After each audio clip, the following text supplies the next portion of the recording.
우리는 미래를 준비한다라고 이야기할 때 미래를 준비한다라는 것은 아주 좀 특별한 것을 생각하는 사람만이 준비하는 것처럼 이야기할 때가 종종 있습니다.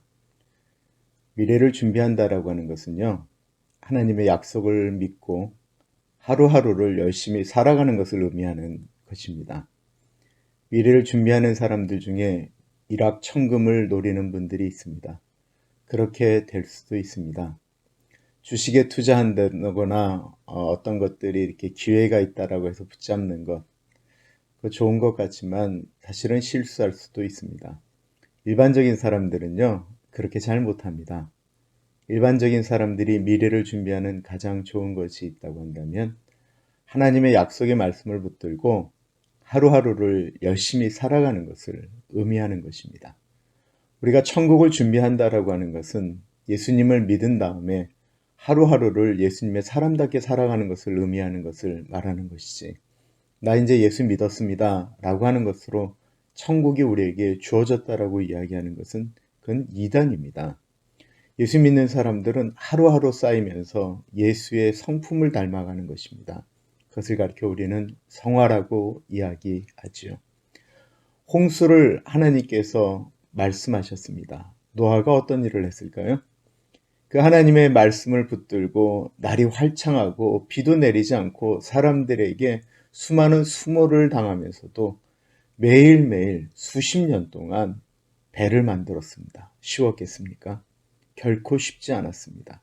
그의 미래를 준비하는 것은 보이지 않는 홍수가 내리는 그날을 기다리면서 배를 만드는 것이었습니다. 아브라함은 75세에 하나님의 부르심을 받았습니다.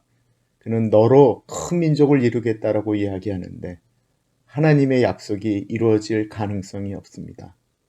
75세, 나이 75세가 돼서 부르심을 받았는데 그가 아이를 가진 것은 100세였습니다. 그럼에도 불구하고 그가 얼마나 하나님 앞에 믿음으로 섰는지 우리는 그를 믿음의 조상이라고 이야기합니다. 요셉은 졸지에 종에서 죄수의 몸에서 13년 만에 애굽의 국무총리가 됩니다. 졸지에라고 하는 말이 잘 맞는 것입니다. 그렇지 않겠습니까? 애굽 사람도 아닙니다. 자유인도 아닙니다. 더군다나 죄인입니다. 그런데 그가 국무총리가 된 것입니다. 그가 하루아침에 국무총리가 되었다라고 생각하시나요? 우리가 그렇게 생각해서는 안 될 것이죠. 왜냐하면 그는 하루하루를 주님의 사람으로 살라고 애쓰고 노력했기 때문에 그렇습니다. 창세기 41장에는 요셉이 드디어 국무총리가 되는 이야기가 나옵니다. 바로가 꿈을 꾸었던 이야기를 어저께 했습니다. 바로가 이상한 꿈을 꿨습니다. 해석할 사람이 없었습니다. 그때 술 맡은 관원장이 감옥 안에서 자신의 꿈을 해석했던 요셉을 기억합니다. 바로가 요셉을 부르죠. 내가 이러이러한 꿈을 꿨는데 그 꿈이 무엇이냐? 라고 이야기합니다. 7마리의 살찐 소가 먼저 나왔고 파리한 소들이 나와서 7소를 잡아먹었고 아주 좋은 7마리의 이삭이 나왔는데 또 빈 깡통 같은 이삭 7개가 나와서 그것을 잡아먹었다. 이게 무슨 뜻이냐? 요셉이 해석을 하죠. 그거는 똑같은 내용의 꿈입니다. 그 꿈은 하나님께서 이 땅에 7년 동안 풍년을 주시고 그 후에는 7년 동안 흉년을 줄 것인데 그것이 반복해서 2번 나왔다라고 하는 것은 그 일이 곧 시행될 것이다라고 하는 것입니다. 왕께서는 지혜로운 사람을 뽑아서 흉년을 준비하도록 하십시오라고 이야기를 합니다. 바로가 그 이야기를 참 좋게 들었습니다. 그리고는 우리 땅에는 너만큼 지혜로운 사람이 없으니 네가 그 일을 해라 라고 이야기하면서 그를 그 자리에서 국무총리로 세우게 됩니다. 그 다음에 요셉이 풍년 7년 그리고 흉년을 준비하는 과정이 이야기가 나오고요. 그가 결혼을 하는 내용, 그리고 그의 자손, 아들 둘 이야기가 나옵니다. 므낫세와 에브라임, 므낫세 지파, 그리고 예수님이 나오신 베들레헴을 대표하는 에브라다, 에브라임에 대한 이야기가 거기서 나오게 됩니다. 제가 말씀드리고 싶은 것은 요셉의 그 다음 행동들입니다. 바로가 그에게 모든 전권을 주었습니다. 바로가 먼저 마차에 딱 탄 다음에 그 다음에 요셉이 타도록 했습니다. 모든 신하들 보고 요셉에게 무릎을 꿇으라고 했습니다. 그리고 나서 그에게 세마포 옷을 입혀주고 금사슬을 걸어 주었습니다. 그리고 자신의 반지를 요셉에게 주어서 그에게 정권을 위임하였습니다. 그리고 나서 요셉은 7년 동안 하루하루 자신의 일들을 최선을 다합니다. 하나님께서 우리에게 비전을 주셔도 사람들이 다 그 꿈대로 매일매일을 살아가지를 않습니다. 1년 풍년이 들었을 때 요셉의 말이 맞나 보다. 2년 풍년이 되었을 때 요셉의 말이 맞나 보다. 3년이 지나도 과연 그럴까요? 4년이 지나도 과연 그럴까요? 5년이 지나도 과연 그럴까요? 잘 그렇지 않다라는 것입니다. 그런데 요셉은 그 기간 동안을 끊임없이 애쓰고 노력했습니다. 바로가 자신에게 정권을 주고 사람들이 존경한다라고 그는 무너지지 않았습니다.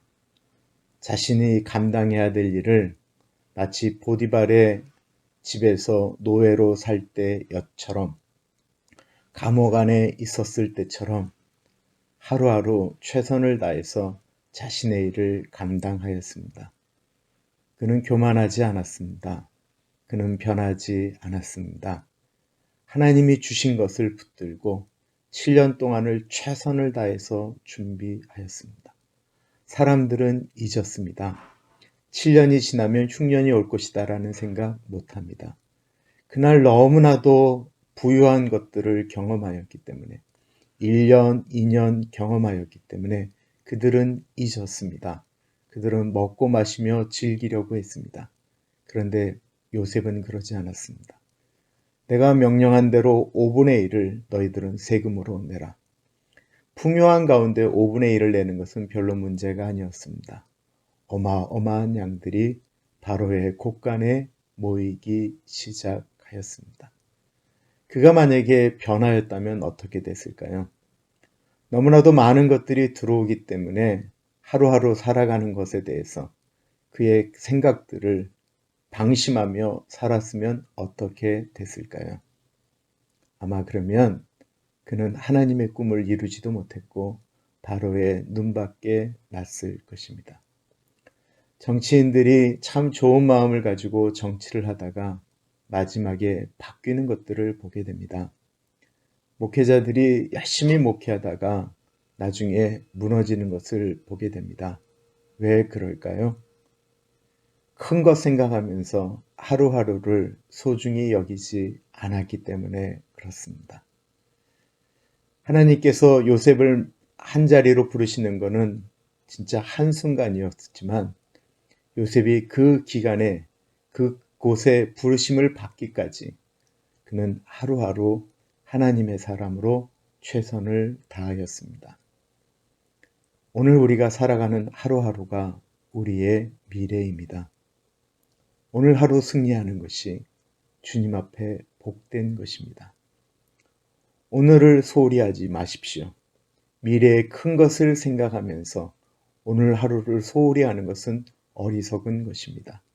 오늘 하루하루 열심히 내 기초를 다지는 것이 미래를 준비하는 것입니다. 요셉은 감옥에 있을 때도 노예로 있을 때도 그 하루하루를 소중하게 여겼습니다. 하나님의 사람들은 오늘 하루를 소중히 여기는 사람들인 것입니다. 오늘은 여기까지 하겠습니다. 감사합니다.